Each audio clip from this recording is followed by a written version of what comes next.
사사기 9장 1에서 6절 말씀입니다.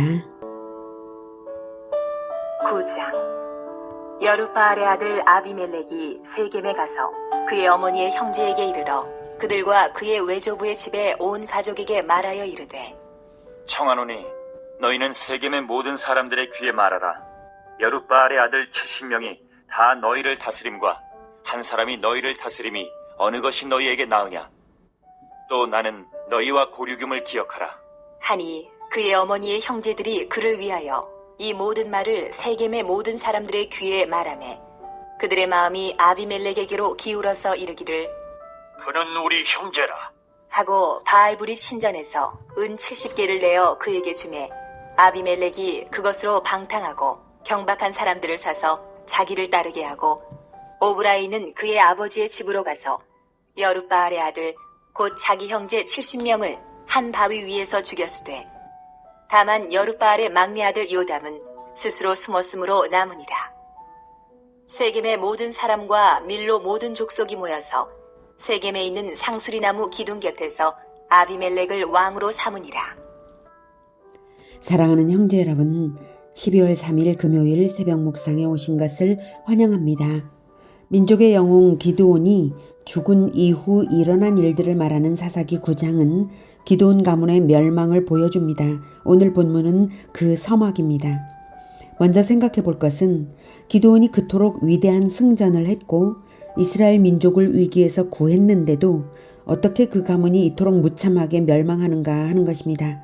이로 볼 때 기드온의 승전은 전적으로 하나님의 은혜였다는 것을 다시 한번 확인할 수 있고요. 하나님의 은혜를 잊고 자기 영광으로 가져가며 군림하며 백성을 다시금 우상 숭배에 빠지게 한 결말이라는 것입니다. 사사시대의 암흑 패턴, 타락으로 인한 하나님의 징계, 그리고 백성의 부르짖음을 듣고 하나님께서 사사를 통해서 구원하신 이후에 다시 평안해지면 나태와 망각으로 인해서 이스라엘이 다시 재타락의 길을 걷는 바로 이 패턴이 기드온 가문에서 완벽하게 한 패턴을 이루고 있는 모습입니다. 1절. 여룻바알의 아들 아비멜렉이 세겜에 가서 그의 어머니의 형제에게 이르러 그들과 그의 외조부의 집에 온 가족에게 말하여 이르되.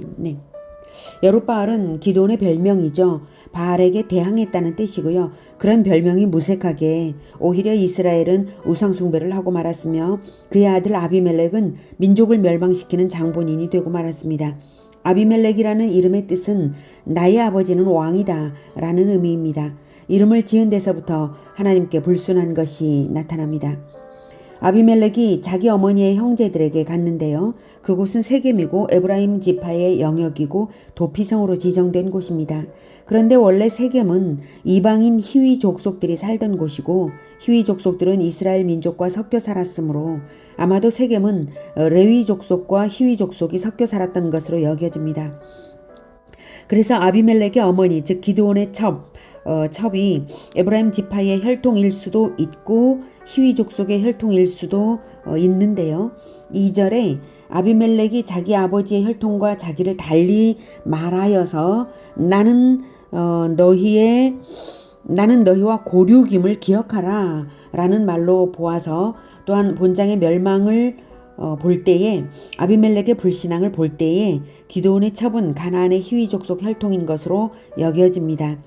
기드온이 므낫세 지파 즉 에브라임과 므낫세가 요셉 지파인 것이고 또 가장 가까운 형제 지파였던 것을 생각하면 아비멜렉의 말은 즉 나는 너희와 고류김을 기억하라 이 말은 자기 어머니의 형제들이 에브라임 지파가 아닌 세겜의 히위 족속인 것이므로 그렇게 말한 것이죠.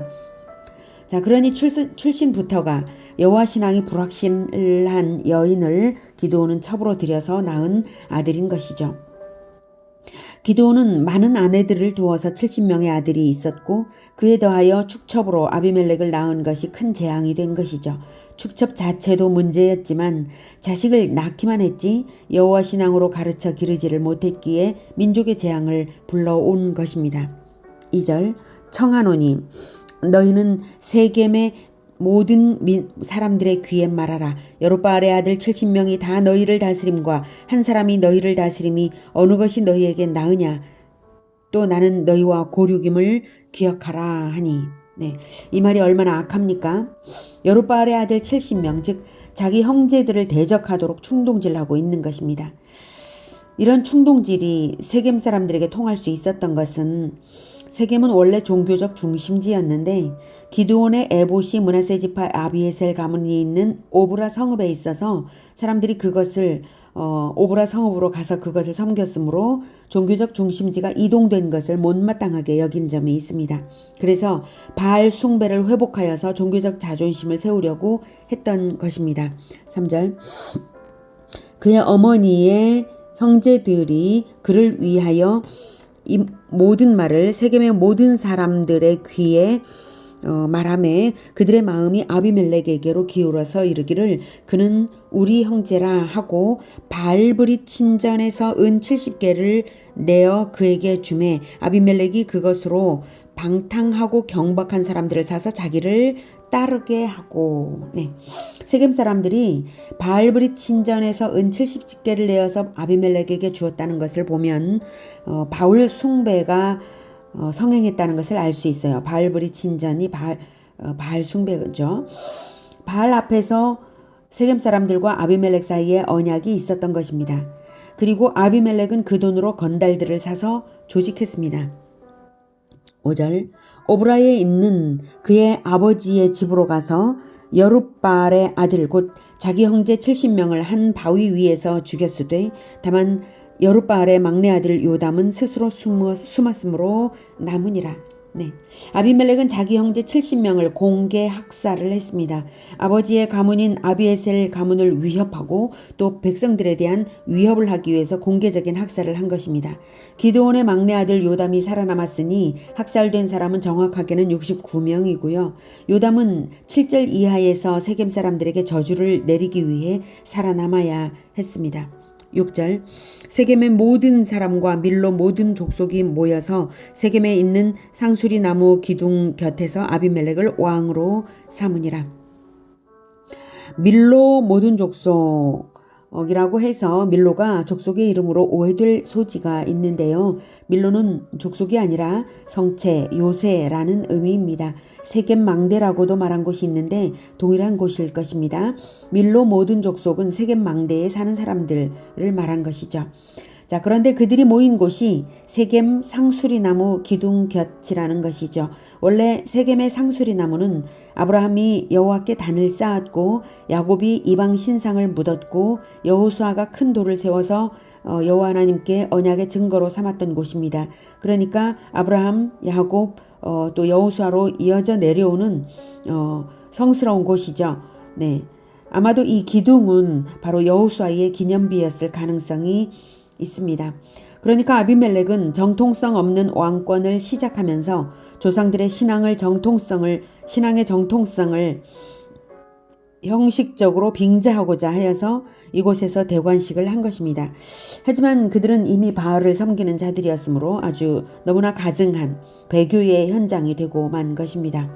오늘은 하나님께서 세우시지 않은 자가 자칭 왕이라고 하며 권력을 탐할 때에 그가 진정한 왕이 될 수도 없고 백성들을 구원하기는커녕 백성들의 영혼을 어둡게 하다가 마침내는 함께 지옥불에 떨어질 운명을 예측하게 하는 장면을 보았습니다. 이러한 모든 일의 원인은 여호와 신앙을 온전히 회복하지도 않고 가르치지도 않은 탓입니다. 기드온이 아무리 영웅이었다 해도 하나님의 은혜를 잊고 하나님의 은혜를 전수하지도 않는다면 인간의 공로는 아무것도 아니며 남을 것이 없는 헛짓인 것을 생각하게 합니다. 오직 하나님의 은혜를 알고 전수하는 진정한 지혜가 우리 모두에게 있기를 축복합니다. 기도하겠습니다. 하나님의 은혜로 너무나 놀라운 승전을 거두었던 기드온조차도 하나님의 영광을 빼앗아가고 자기가 군림하며 또한 아들 70명으로 하여금 이스라엘 위에 군림하게 했던 그 잘못, 그리고 또한 자식들에게 여호와 신앙을 물려주지도 않은 그 잘못으로 인하여 참으로 기가 막힌 멸망이 이르는 것을 다시 보고 있습니다. 하나님, 우리는 결코 교만하지 않도록 하나님께 올려드릴 영광을 우리가 차지하지 않도록 그리고 또한 오직 하나님의 영광을 위하여 살고 그러한 신앙을 자식들에게 대대로 전수하는 참된 지혜를 가질 수 있도록 주님 우리를 도와주시옵소서. 우리가 그렇게 하겠습니다.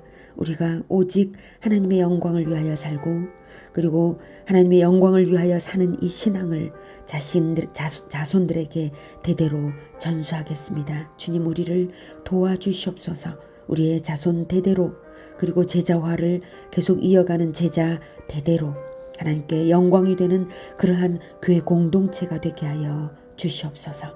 예수님의 이름으로 기도드립니다. 아멘. 이어지는 시간은 개인 기도 시간입니다.